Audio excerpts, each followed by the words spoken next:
쌍용의 상징적인 모델 코란도를 시승했다. 차명만으로는 37년의 역사를 갖고 있으나 중간에 단종됐다가 2011년 부활해 다시 풀체인지한 모델이다.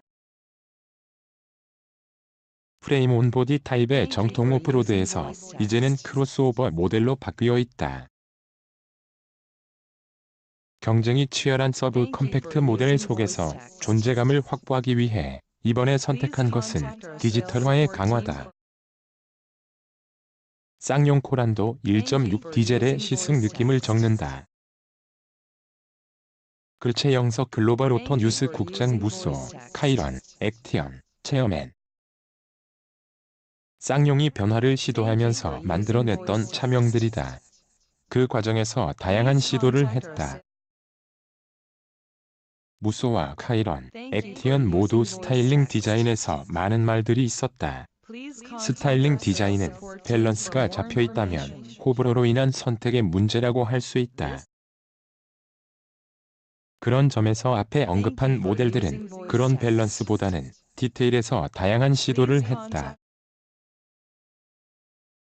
그러나 체어맨을 제외하면 너무 전위적이었다고 여겼는지 시장에서의 반응은 그다지 좋지 못했다.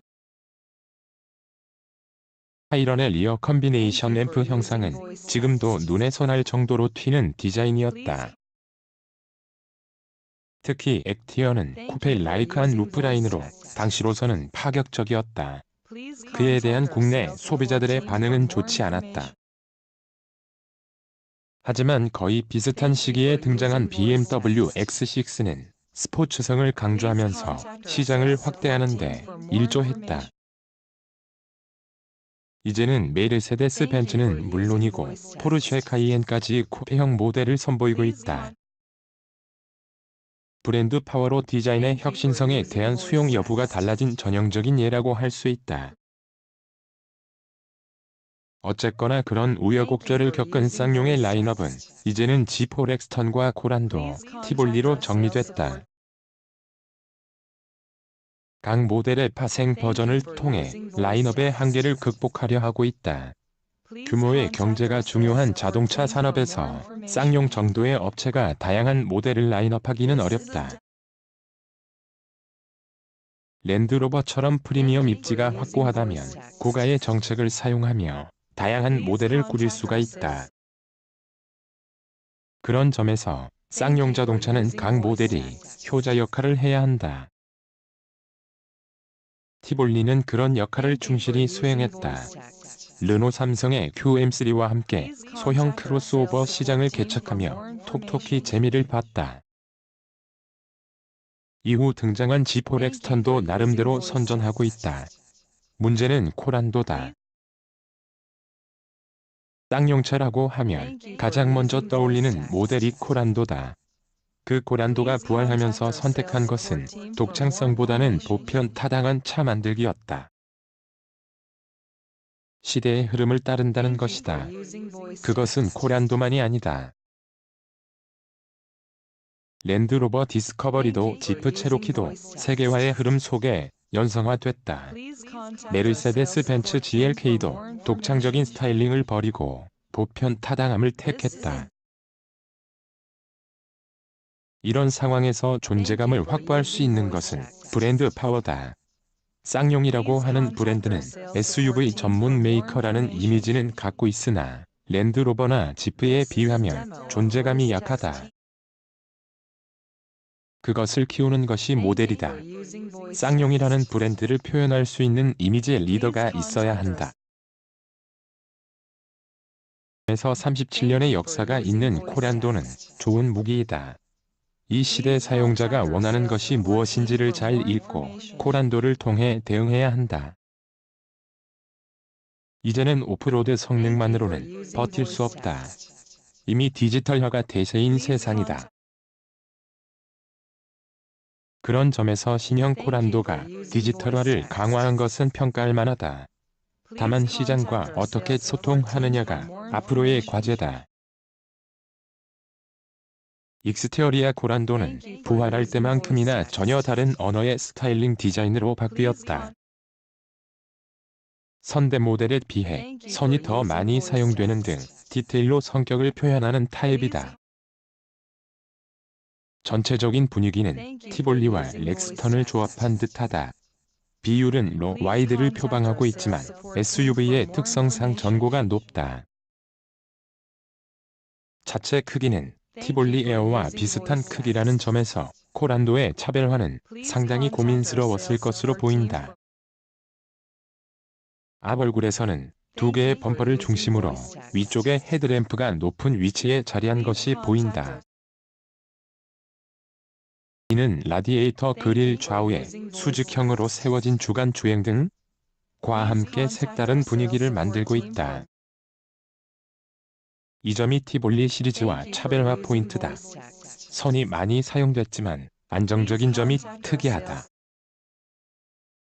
측면에서도 도어 패널 부분의 두 개의 캐릭터 라인과 리어 팬더 위의 라인에 더해 사이드 가드 부분의 선까지 디테일에 많은 공을 들인 흔적이 보인다.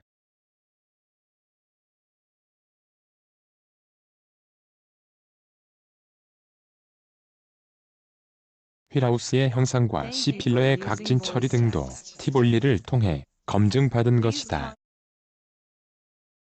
쪽에서도 디테일로 특성을 잡아가는 것은 마찬가지다. 수직 형태에서 수평으로 바뀐 높은 위치의 리어 컨비네이션 램프의 형상은 차체의 폭이 넓어 보이게 하는 역할을 하고 있다.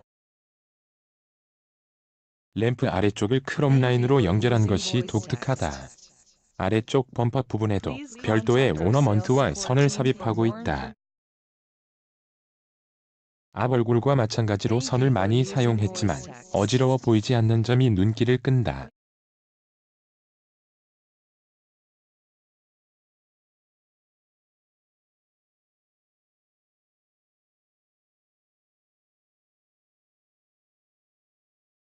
인테리어 신형 코란도의 가장 큰 변화는 인터페이스다. 전체적인 레이아웃은 G4 렉스턴과 비슷하지만 디지털 계기판으로 인해 분위기는 완전히 다르다. 공급 경쟁 모델 중 디지털 계기판을 채용한 예는 아직 없다. 계기판의 25인치 디스플레이 창과 센터 패시아의 9인치 모니터의 조합은 코란도의 세일즈 포인트인 셈이다. 대시보드의 레이아웃은 오늘날 등장하는 많은 모델들이 그렇듯이 수평 기조다. 에어벤트의 위치와 형상으로 분위기를 만드는 것이 보통이다. 코란도는 센터 패시아 위쪽에 에어벤트를 설계했다.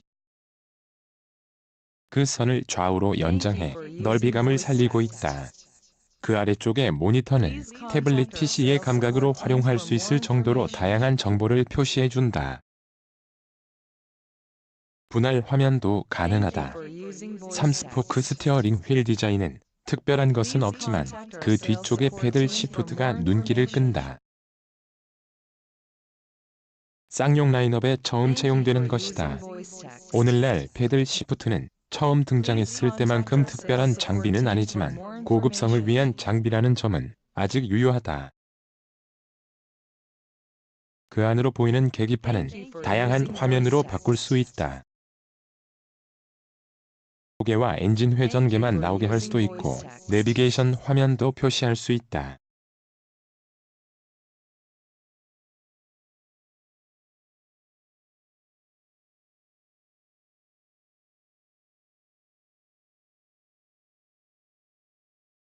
기아 K9과 제네시스 G70의 그래픽을 혼합한 것 같은 구성이다. 스티어링 스포크상의 버튼 작동에 대한 반응도 매끄럽다. 1단계에서 20단계까지 조절이 가능한 것은 좋지만 갑작스럽게 20단계에서 1단계로 두 개의 디스플레이 창이 동시에 어두워지면 당황할 수도 있다. 미러링과 애플 카플레이, 안드로이드 오토 등 모두 대응이 가능하다. 선과 면에 더해 빛을 디자인 요소로 사용하고 있는 점도 평가할 만하다. 글로브 박스 상단과 도어 위쪽에 인피니티 램프로 입체감을 살리고 있다. 운전자가 34가지 색상 중 선택할 수 있다. 디지털화에 대한 발빠른 대응이다. 셀렉터 레버 주변은 정리가 잘 되어 있다. 드라이브 모드 다이얼을 별도로 설계한 것도 차격을 높이기 위한 기법이다. 시트는 5인승. 차체의 크기에 비해 실내 공간은 여유가 있다. 패키징 기술에서도 부족함이 없다는 얘기이다. 시트의 감각은 지지성은 좋은데 엉덩이 부분이 약간 딱딱한 느낌이 든다. 리어 시트는 60대 40 분할 접이 시 무릎 공간과 머리 공간도 부족하지 않다. 풀플랫이 가능해 적재 공간으로 활용하기에 좋다. 탑승 공간보다는 화물 공간으로 사용했을 때 훨씬 효율적이라는 점은 이런 장르의 모델이 갖는 특징이다. 트레인 임프레션 엔진은 6리터 직렬 4기통 DOHC 디젤. 최고 출력 136PS 4000rpm, 최대 토크 30kg, M1500에서 3000rpm을 발휘한다. 변속기는 티볼리와 같은 아이신제 토크 컨버터 방식 6단 AT. KMH에서의 엔진 회전은 1800rpm 부근. 레드존은 4500rpm부터. 이 상태에서 풀 가속을 하면 3800rpm 부근에서 시프트업이 이루어진다. 30kmh에서 2단, 50kmh에서 3단, 85kmh에서 4단, 120kmh에서 5단으로 변속이 진행된다. 발진감은 평범하다. 오른발에 특별히 스트레스를 주거나 하지 않고 전진한다. 회전 상승감도 매끄럽다. 가속을 해나가면 디젤 특유의 두터운 토크감이 느껴진다. 가솔린 엔진에 어느새 익숙해졌는지 디젤만의 파워감이 새삼스럽다. 우리는 디젤 엔진의 비율이 줄고 있지만 미세먼지가 상대적으로 훨씬 적은 일본은 최근 디젤 수입차가 판매 증가세를 견인하고 있다. 제 소음이나 노면 소음 침입도 충분히 억제되어 있다. 고속도로에서의 가감속을 위한 오른발에 대한 반응도 부족함이 없다. 패들 시프트가 있지만 굳이 사용하지 않아도 충분하다. 드라이브 모드가 별도 있지만 이 역시 특별히 필요하다는 것을 느끼지 못했다. 다른 모델들도 마찬가지이지만 들여다보면 필요 없는 장비들이 너무 많다는 생각이다. 하지만 한국 시장에서는 그런 옵션이 있고 없음에 따라 평가가 다르니 업체 입장에서는 고민이 많을 수밖에 없을 것 같다. 서스펜션은 앞 맥퍼슨 스트럿, 뒤 멀티링크. 댐핑 스트로크는 약간 길다.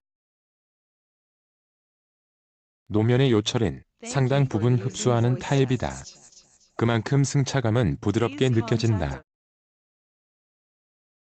코너링에서 롤링이 느껴지는 것은 무게 중심이 높은 차의 전형적인 특성이다.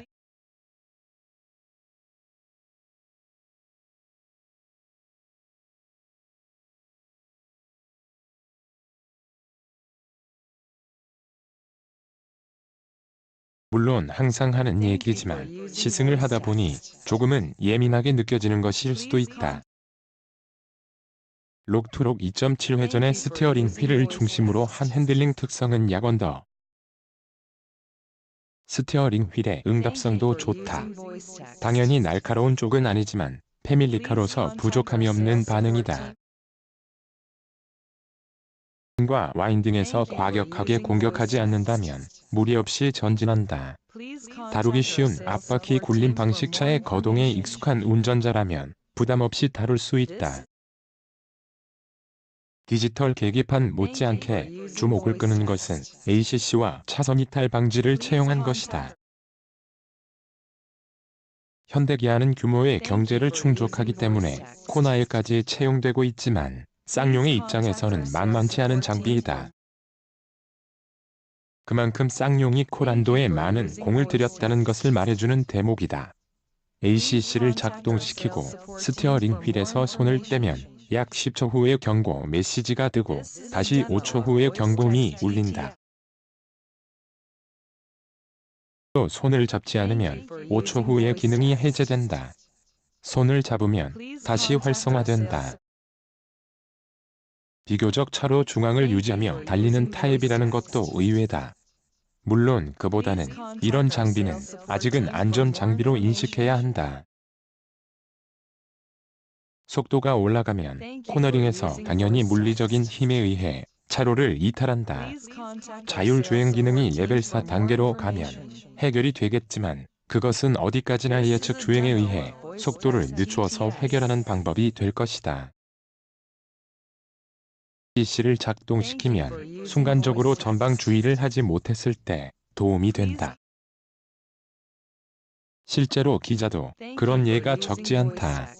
어쨌거나 쌍용은 코란도라는 차를 브랜드화하려는 시도를 보여주고 있다. 경쟁이 치열한 세그먼트이지만 상품성 강화를 통해 정면 돌파하는 방법을 택했다. 이는 앞으로 라인업 전체의 성격과 시너지를 낼 수 있도록 시장과 소통을 통해 사용자들에게 어필할 필요가 있는 대목이다. 적으로 안정적인 이미지의 스타일링에 디지털화해서 한 발 앞선 차 만들기는 충분히 세일즈 포인트가 될 수 있다. 재원 쌍용 코란도 EWD 크기 전장 10전폭 10전고 4450 101870 1620mm 휠베이스 2675mm 트레드 앞뒤 1595 1620mm 공차 중량 1535kg 연료 탱크 용량 47L 트렁크 용량 551L 엔진 형식 EXDI 160 LET 보어 X 스트로크 압축비 최고 출력 136 PS 4000 rpm 최 6kg M1500에서 3000 rpm 구동 방식 앞바퀴 굴림 방식 변속기 형식 자동 6단 셰시 서스펜션 앞뒤 맥퍼슨 스트럽 멀티 링크 브레이크 앞뒤 V 디스크 스티어링 랙 피니언 타이어 23555 R18 성능 0-100 kmh 최고 속도 복합연비 14 km/l 도심 13.2km/l 고속도로 15 5km/l 이산화탄소 배출량 134gkm 가격 샤이니 2216만원 딜라이트 2543만원 판타스틱 2813만원 작성 일자 2019년 4월 16일